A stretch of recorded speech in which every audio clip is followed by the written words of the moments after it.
and I want to factor this. So if I want to factor this, the first thing I want to actually do is turn this into a polynomial with 4, right? With 4 terms. So to do that, what we're going to do is we're going to use this method.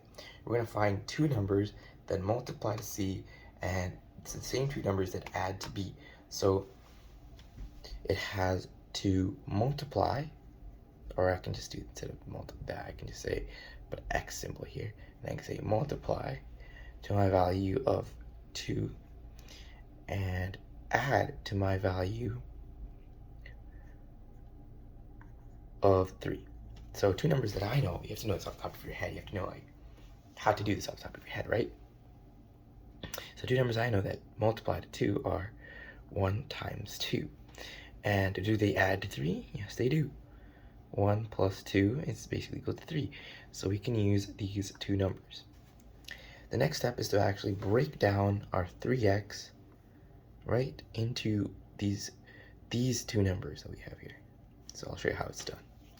So I'm going to go here, and I'm actually going to put an equal sign, is equal to x squared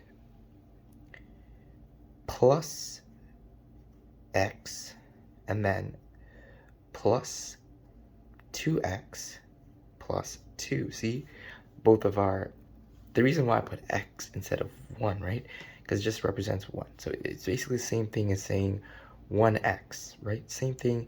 X is basically equal to 1x. But we don't want to put the 1 there because it's just not needed. It's unnecessary. Okay, so after this, our next step is to actually group it. So what is basically grouping? I'm going to actually make this into a pair here, and I'm going to make this into a pair. Now it's easier to factor them like a binomial. So what I'm going to do here for this, what does x squared and x have in common? Oops. They have an x in common, right? So I can take out an x. I can take out an x. I can keep an x in, and then I can put in 1. So you can check if this is correct or not. Because we can do x times x is x squared, and x times 1 is x. So we're good there. Next thing we're going to do is we're going to find a common factor of 2x and 2. And we know that the common factor is 2. So I'm going to take out a 2.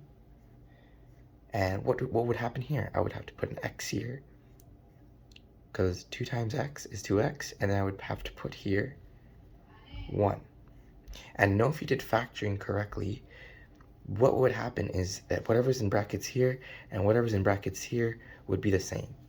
So my factors are x plus 1 and x plus 2. Now, where did I get x plus 2 from? I know my x plus 1 is in here, but where did I get my x plus 2 from?